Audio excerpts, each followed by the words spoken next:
Viva Voz, com Vera Magalhães.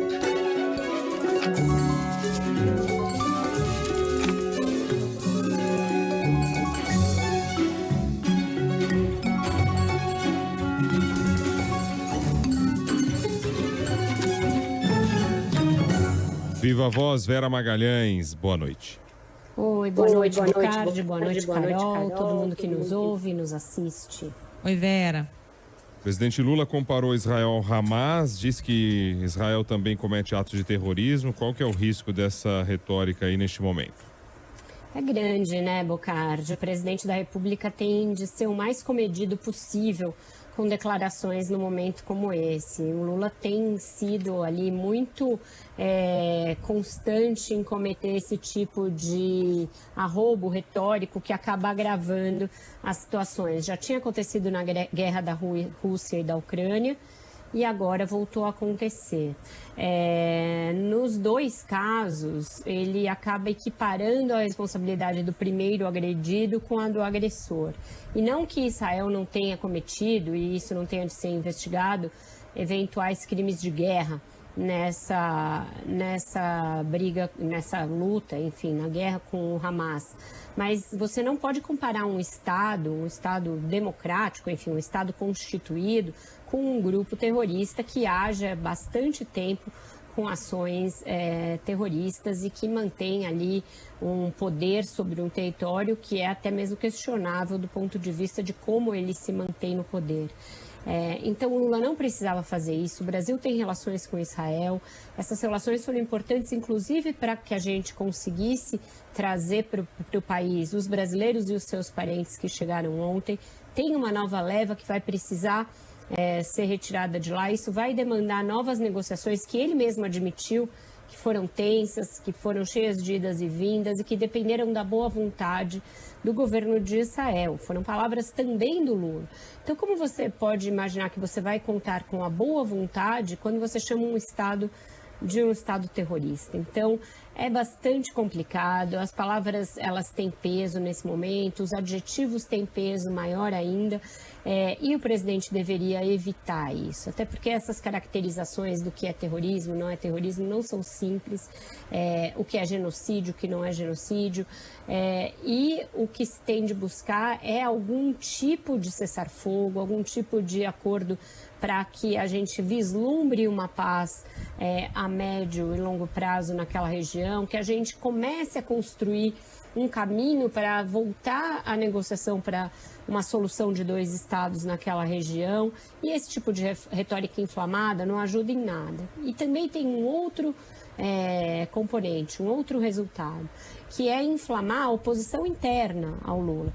Ele conseguiu, com essa declaração, aglutinar setores que não estavam mais tão radicalizados contra o governo e que agora vão fazer um ato contra o governo. Isso inclui, por exemplo, várias denominações evangélicas que vinham baixando o tom da crítica ao Lula, vinham baixando o tom na oposição e agora estão sendo arregimentadas pelo ex-secretário da SECOM, Fábio Weingarten, que é advogado do Jair Bolsonaro, para um grande ato de repúdio a essa declaração do Lula. Várias organizações judaicas, organizações nada radicalizadas, bastante moderadas e que têm tido um discurso moderado nesse conflito, como a Confederação Israelita do Brasil, fizeram também manifestações de repúdio às falas do presidente que foram feitas em dois momentos.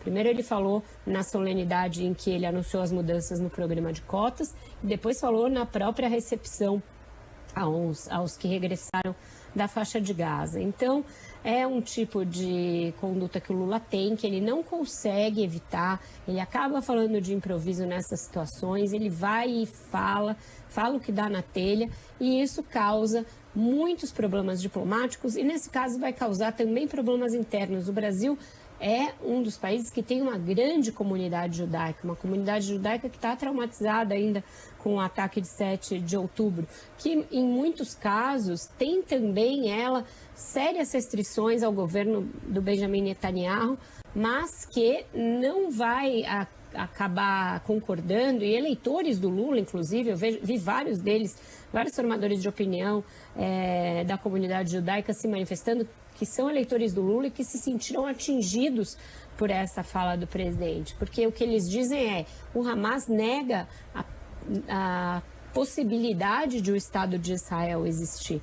Então, você comparar um Estado com um grupo que nega a existência, o direito à existência de um Estado, do Estado de Israel, não seria possível, não seria justo e não seria ali aceitável num momento como esse. Então, os ânimos estão todos muito inflamados.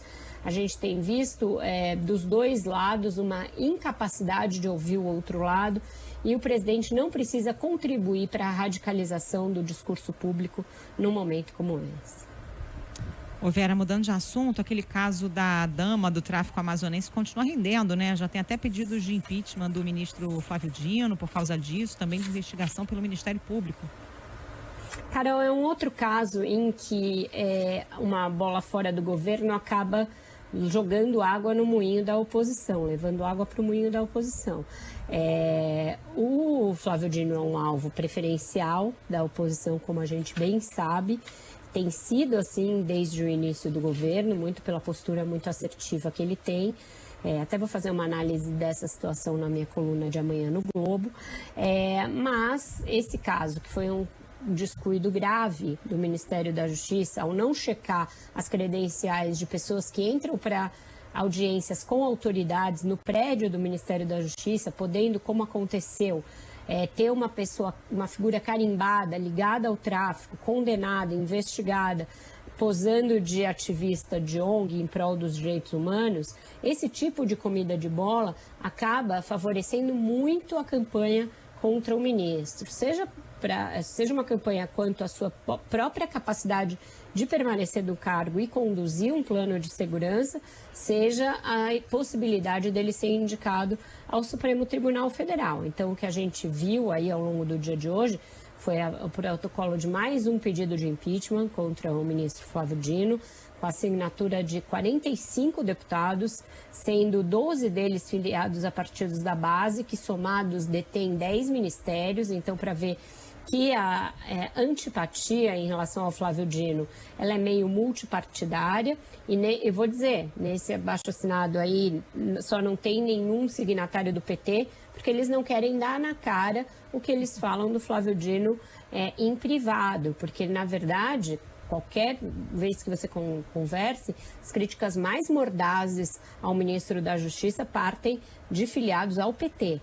Então, é uma situação muito delicada essa que ele enfrenta. O Flávio Bolsonaro também aproveitando para surfar nessa situação, protocolou junto à PGR uma representação contra o ministro, pedindo o seu pronto afastamento. E aí é até irônico quando você vai ver os termos da representação do senador Flávio Bolsonaro, porque ele fala que agendas secretas não são admissíveis e que cadê a transparência, sem se lembrar que o governo do pai dele, inclusive no Palácio do Planalto, tinha uma prática contumaz de agendas colocadas sob sigilo de 100 anos.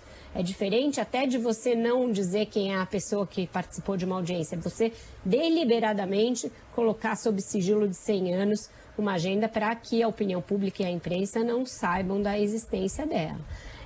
E não se lembrar, por exemplo, das visitas dos pastores do MEC, com todo o lobby que isso incluía, inclusive ofertas ali de aliciamento de servidores. Então, é irônico ver o Flávio Bolsonaro posando de paladino da moralidade pública e da transparência na gestão pública, mas foi esse tipo de bola fora que o Ministério da Justiça deu. Permitiu esse tipo de reaglutinação da oposição em torno do ministro Flávio Dino.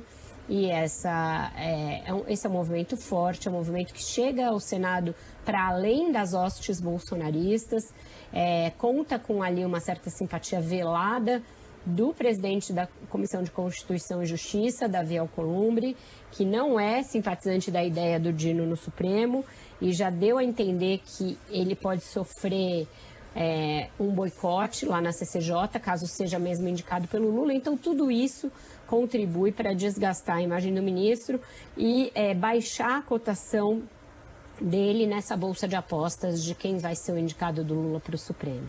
Até Boulos, né? Em São Paulo também está...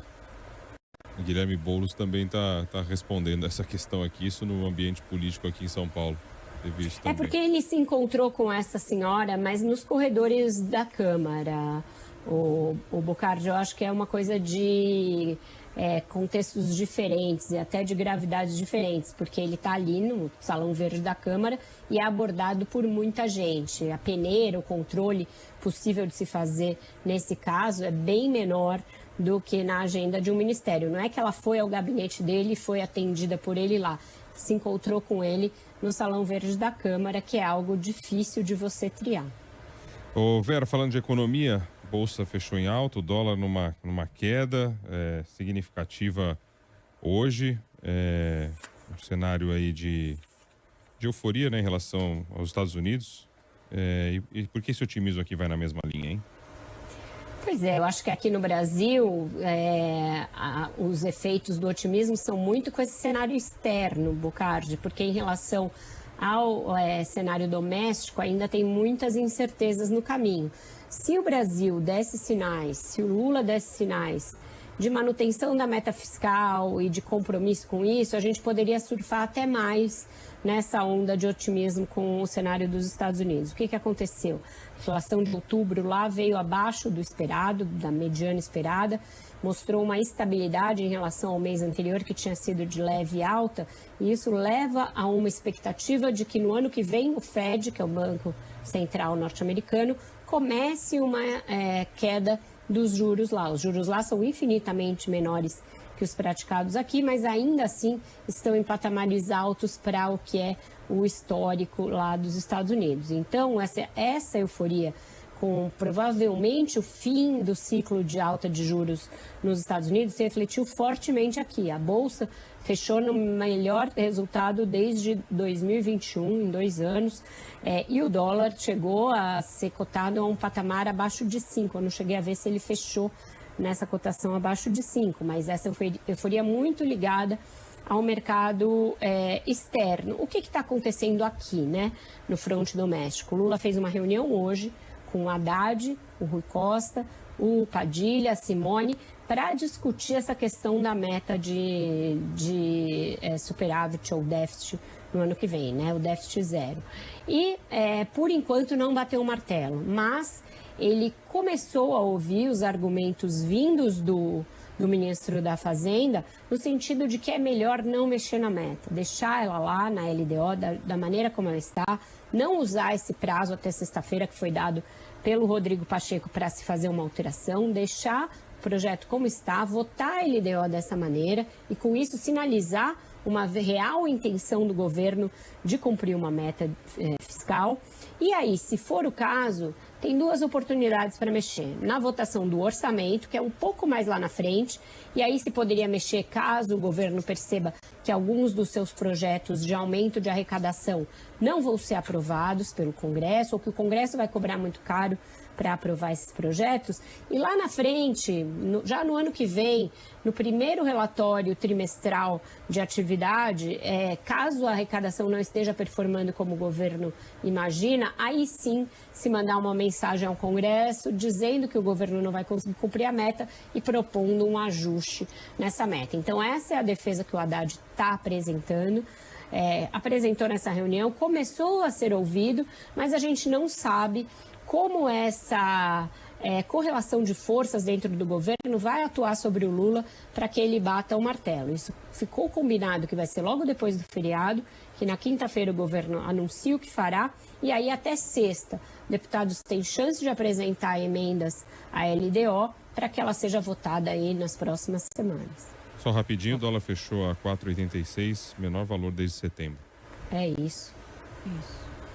Vera, ainda falando de economia, vamos falar de reforma tributária. A gente chegou a comentar aqui na semana passada que o presidente da Câmara, Arthur Lira, ia sugerir fatiar a votação da reforma, né, aprovar, sancionar logo o que era de comum acordo das 2 casas e aí discutir, debater o que tinha sido modificado pelo Senado.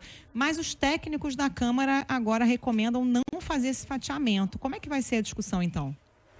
Vai ter que ser integral, Carol. Quando eles cotejaram os dois textos, o que saiu da Câmara e o que passou no Senado, viram que as mudanças foram muito profundas na redação, no sentido de alguns dos dispositivos, em valores, em exceções, e que então seria impossível você promulgar, não tem o que você promulgar, não tem esse núcleo, esse core que permitisse você promulgar e aí você fazer pequenos ajustes. Por quê? Os mecanismos centrais foram todos alterados.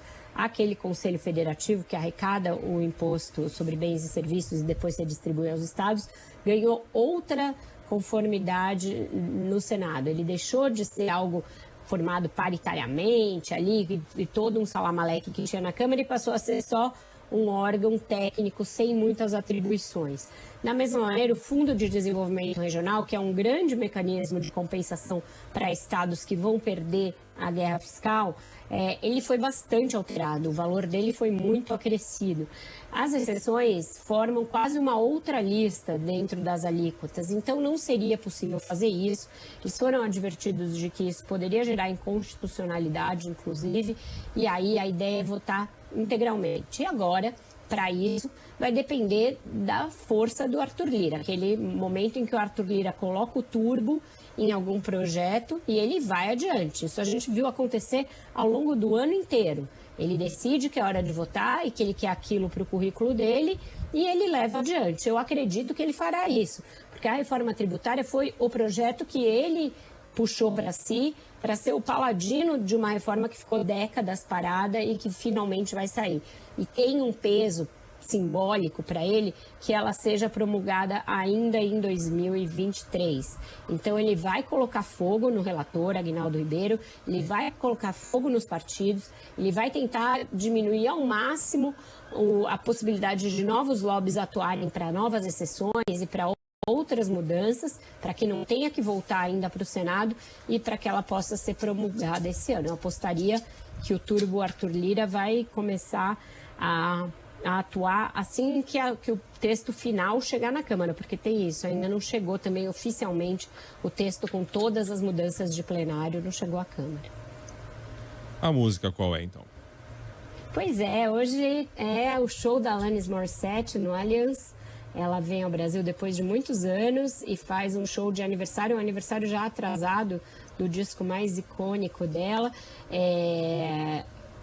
que fez aniversário de 25 anos, na verdade, em 2020, mas era no auge da pandemia, então só agora a turnê está acontecendo. Bocardi é um disco, Jagged Little Pills, que enfileirou hits, foi o segundo álbum solo mais vendido por uma cantora mulher na história da discografia mundial. E a gente vai de Ironic, que é uma das músicas mais conhecidas aí, esse disco da fase áurea da MTV e tal, do pós-grunge.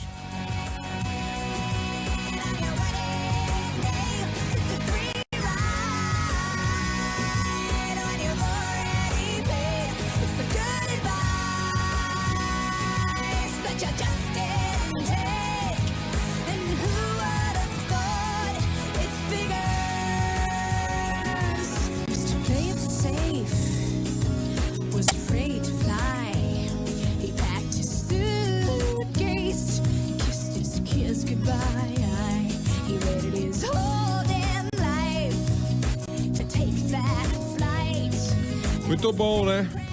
Dá pra ir Muito deixando bom, assim. ela tinha só 21 anos. Adoro. Fez essas letras cheias de personalidade ali na rede. Outro dia, Vera, mostrei pra minha filha Alanis, que ela gosta de Olivia Rodrigo. Eu falei, Olivia Rodrigo, Alanis Morissette andou pra Olivia Rodrigo poder voar, né? Lá atrás ela já fazia isso, inclusive depois as duas cantaram juntas. Estou aí, a esse própria convencimento da nova geração. Cita a Alanis como uma grande referência. Né? Já tô aí, doutrinando a nova geração. É isso aí. Valeu, Vera Magalhães, viva a voz, boa noite. Tchau, gente, até amanhã. Beijo, Vera.